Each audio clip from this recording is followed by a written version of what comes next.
C'est dans le secteur de Tchoumbé, territoire de Loubefou, dans la province du Sankourou, que le chef de l'État Félix-Antoine Tshisekedi a effectué sa dernière étape de la tournée dans l'espace Grand Kasaï. Accompagné de son épouse, le président de la République a foulé le sol sankourois en début d'après-midi du mercredi 5 janvier, accueilli par le gouverneur de province et les autorités territoriales sous les ovations d'une foule immense qui l'attendait. Une première donc pour cette population qui n'a jamais vu un chef de l'État se rendre sur la terre d'origine de Patrice Emery Lumumba. Depuis que le Congo a été Congo, c'est la toute première fois de recevoir un chef d'État. Et encore un fils du territoire qui est Kassaïen, que l'on disait que les Kassaïens ne peuvent pas être au pouvoir. Mais avec cet homme, les Fachi Béton, comme les Quinois l'appellent souvent, il a pu unifier le pays dans peu de temps. Nous disons qu'aujourd'hui le soleil est à Paris au Sankourou pour recevoir les grands hommes qui fait réunir les Congos et pacifier le pays.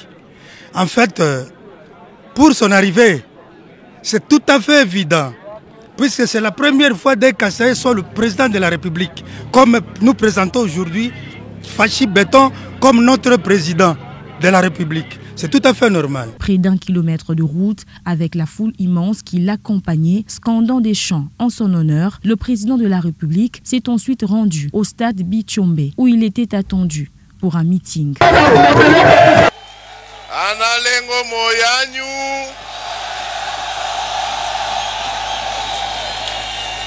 nazane sengo makasi ya kozala kati na bino awa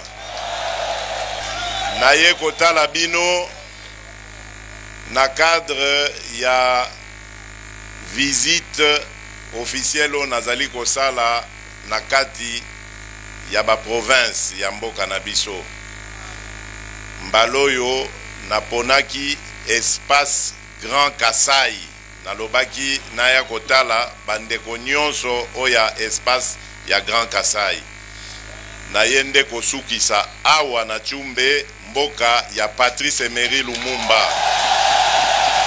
Et comme dans ses habitudes, Félix-Antoine Tshisekedi a accordé la parole à la population qui a exprimé ses doléances. Les autorités coutumières de Sankourou ont à l'occasion remis un symbole de pouvoir au président Tshisekedi, geste qu'il a vivement salué.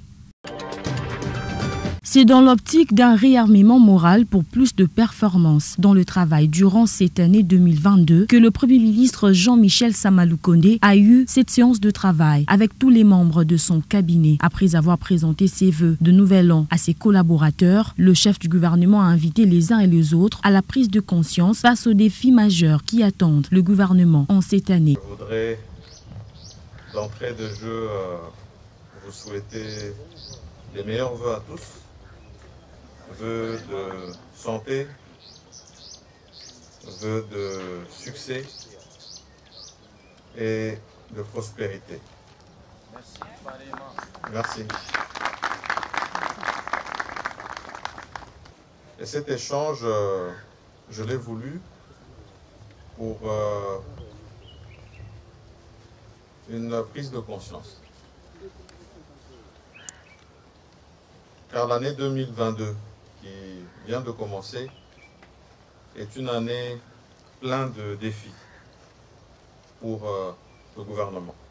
Et cela selon la vision de son Excellence Monsieur le Président de la République, Félix-Antoine Tshisekedi Tshilombo. Pour plus d'efficacité et l'atteinte des résultats escomptés par le gouvernement, le Premier ministre Jean-Michel Sama Lukonde compte sur l'apport des membres de son cabinet appelés à redoubler d'efforts pour la matérialisation de la vision du chef de l'État qui tient à redorer le sourire au peuple congolais. Et tout au long de l'année 2021, je me suis rendu compte que toutes les victoires que nous avons pu avoir ont été des victoires collectives. Et c'est pour cela que je pense que en ce début d'année, je dois compter sur chacun et chacune d'entre vous qui faites partie de mon cabinet. Il va falloir que nous puissions faire mieux qu'en 2021. Et lorsque on ne regarde que ça, et qu'on se dit qu'on a 52 semaines, dont nous sommes déjà dans la première, pour atteindre tous ces objectifs, on se rend compte bien sûr de l'ampleur du travail qui nous attend. Le Premier ministre s'est enfin apaisanti sur les différents défis qui restent à relever dans les différents secteurs de la vie nationale. C'est à l'Académie des Beaux-Arts, devant une assistance variée, composée notamment des membres du comité de gestion, professeurs, partenaires et étudiants, que le ministre de l'Enseignement supérieur et universitaire, Mohindo Nzangi, a solennellement lancé l'année académique 2021-2022. Dans son mot de circonstance, le ministre de l'ESU a rappelé le contexte dans lequel s'ouvre cette année académique, marquée par divers faits, notamment la mort de Monseigneur Tarcisse Tshibangou, la Covid-19, la généralisation du système LMD, aussi les différents mouvements de revendication syndicale portant sur l'amélioration des conditions sociales des enseignants. C'est ainsi que le patron de l'ESU a affirmé sa pleine disponibilité à échanger avec les différentes structures qui ont appelé à la grève. Aujourd'hui, nous ouvrons l'année académique le 5 janvier, alors que généralement, ça devait s'ouvrir à septembre. Donc vous comprenez que la Covid nous a créé des retards, et c'est des retards que nous devons rattraper. Perturber l'année académique, ce ne sera ni à notre intérêt, ni à l'intérêt des étudiants. Donc je voudrais que vraiment il soit, que nous nous mettions d'accord sur le principe, que moi-même je suis préoccupé par cette situation. Les revendications des enseignants sont mes revendications. J'ai déjà commencé à travailler avant même que la grève ne commence. Vous savez que c'est difficilement que nous avons arraché que pour la première fois 393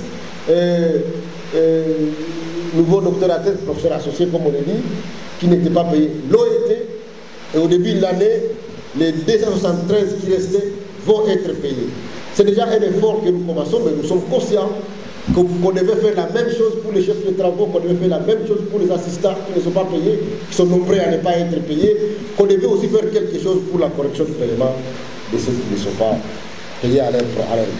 Toujours à ce sujet, le ministre de l'Enseignement supérieur et universitaire a renseigné qu'il a longuement échangé avec le Premier ministre Jean-Michel Samalou Kondé, qui a promis sa disponibilité à échanger avec les syndicats. Année de la généralisation du système LMD, le ministre Mohindo Nzangi a rappelé à la communauté académique que son ministère est engagé dans la généralisation concrète de ce système, conformément à la loi en la matière, mais aussi aux recommandations des États généraux de l'ESU adoptées au Conseil de ministres. L'année académique 2021-2022 sera donc dédiée à Monseigneur Tarcisse Tshibangou. Les établissements sont appelés à organiser des activités pédagogiques en sa mémoire, se rappelant son parcours et son appui scientifique, a déclaré le ministre de l'ESU. Revenant sur son combat contre les antivaleurs longtemps décriées dans ce ministère, Mohindo Nzangi a rappelé qu'il ne baissera pas les bras et travaillera d'arrache-pied pour relever les différents défis. Mardi 5 janvier, c'est la date consacrée à la rentrée académique 2021-2022. Pourtant sur place, l'atmosphère ne ressemble pas du tout à une reprise des cours. Des salles de classe vides, des étudiants en mode relax, comme le démontrent ces images. Mais pourquoi ? Une très belle question que je qualifie de bellissime parce que les agents et cadres de l'enseignement supérieur universitaire sont en train de passer un moment de dur labeur. Nous vivons dans un état d'impécuniosité notoire, d'autant plus que notre employeur, qui est l'État congolais, n'arrive pas à être à la hauteur de ses engagements. Comme vous le constatez, nous avions été dans l'Assemblée. Au cours de cette Assemblée, il a été boutiqué l'option de pouvoir aller en grève. Pourquoi aller en grève? Parce que les conditions sociales de cadre scientifique ne sont pas prises en compte. Pour les nouveaux étudiants, la grève ne devrait pas impacter le bon déroulement des cours. Il y a 2 semaines de retard. Je ne sais pas si ça peut perturber le programme des études la supporte. Dans un communiqué de presse, le RAPUCO, réseau des associations des professeurs des universités et des instituts, avait déclaré renouveler son mouvement de grève si les doléances ne sont pas respectées. Le virus est là, Omicron est là et cause également des dégâts. En tout cas, c'est que les nouvelles qui me parviennent de l'intérieur du pays, notamment le Congo central et le Kwilu, il y aura même beaucoup de décès hospitaliers. Au mois de novembre, nous avions à peu près 33 cas par jour que nous détections. Et en décembre, nous passons déjà, n'est-ce pas, à plus de 170 cas par jour. Et donc, c'est une montée vraiment très rapide. Et ce que nous voyons également, c'est que nous avons vite atteint un nombre très important de cas par rapport à ce que nous avions vu la troisième vague. Et donc, le taux de transmission était vraiment effrayant. Les tests Covid voyage, c'est un test qui a une valeur importante pour la crédibilité du pays et pour la crédibilité également de votre structure nationale, qui est l'INRB. Mais ce test, pour le moment, est effectué également par d'autres structures non gouvernementales, notamment donc de structures privées. Mais ce qui arrive actuellement, c'est quoi? Ou ce qui est arrivé il y a quelque temps, c'est que quand le voyageur vient consulter à l'INRB, on lui fait le test PCR qui est positif. Le voyageur n'accepte pas ce test positif, il va trouver une structure privée qui fait je ne sais pas quel test et on lui remet une attestation de test négatif. Et il va voyager avec ce test négatif. Vous voyez? Arrivé à l'étranger, là on fait le test PCR qui va confirmer les résultats que l'INRB avait, n'est-ce pas? Et ce voyageur qui a en fait triché va encore payer plus que les $30 qu'il devait payer ici à l'INRB. Vous voyez? Il va payer et la restauration et l'hôtel. Donc, ça ne sert à rien de tricher. Si on vous donne un résultat positif, annulez votre voyage, suivez les soins, et puis après, quand vous êtes guéri, vous pouvez voyager. À Kinshasa, certaines femmes n'accordent pas souvent d'importance à la consultation prénatale, dit CPN. Pourtant, il s'agit d'une activité préventive des femmes enceintes. Justement, vous l'avez déjà défini, parce que son abréviation c'est CPN. La CPN ou les CPN sont les consultations prénatales. Justement, ce sont des consultations qui se font chez une femme qui est enceinte. Selon le docteur Ben Joseph, la consultation prénatale commence dès les premiers trimestres de la grossesse. Pour ces fréquentations, il est recommandé que la grossesse ait au moins 3 mois, ce qui est considéré comme premier trimestre, n'est-ce pas? Et là, il doit débuter justement ces consultations prénatales. Voilà. Il revient également sur les avantages de la consultation prénatale tout en relevant les conséquences engendrées, le non-respect. Une question très pertinente. Je dirais si tout le monde pouvait poser cette question, on pouvait avoir moins les risques que trouvent les femmes enceintes. Parce que moi là, je vous ai bien dit ici que je travaille à l'hôpital général de France de Makala. Là, je suis fixé en gynéco-obstétrique et je fais aussi ces consultations prénatales. Justement, le bienfait des consultations prénatales, c'est de rassurer la grossesse, de rassurer aussi la dame qui porte la grossesse, de la bonne évolution de la grossesse. Parce que la grossesse, quand elle arrive, elle peut être un danger pour la femme. Et la femme aussi peut devenir un danger où il peut y avoir des problèmes qui peuvent se passer pendant la grossesse qui vont faire de façon que soit c'est la grossesse qui ne va pas évoluer, qui va mettre en danger, n'est-ce pas, la maman, ou soit la grossesse elle-même qui est menacée de ne pas arriver jusqu'à terme. Mais aussi à cette période, il y a des problèmes qu'on peut découvrir qui peuvent nous dire de laisser évoluer la grossesse, ou soit d'interrompre la grossesse, pour envie, n'est-ce pas, de maintenir la vie de la mère. Suivant les modèles de l'OMS, le nombre de consultations prénatales est passé de 4 à 8, permettant ainsi de ramener le taux de mortalité périnatale à 8 pour 1000 naissances. Ces images ont fait le tour du monde.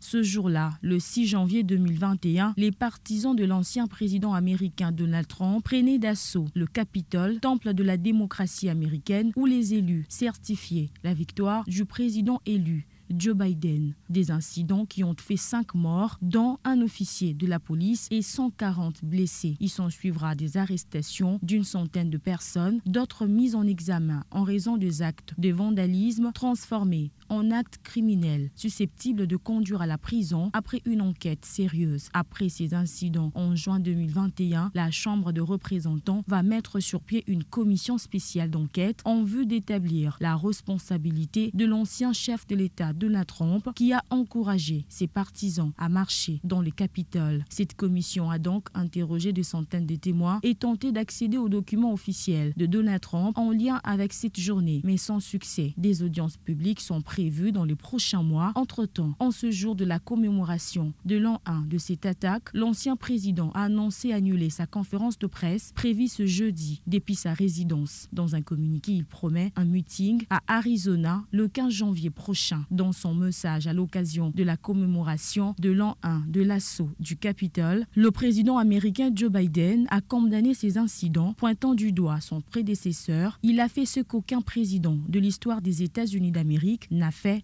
Il a refusé d'accepter les résultats d'une élection et il a refusé la volonté du peuple américain, a-t-il dit.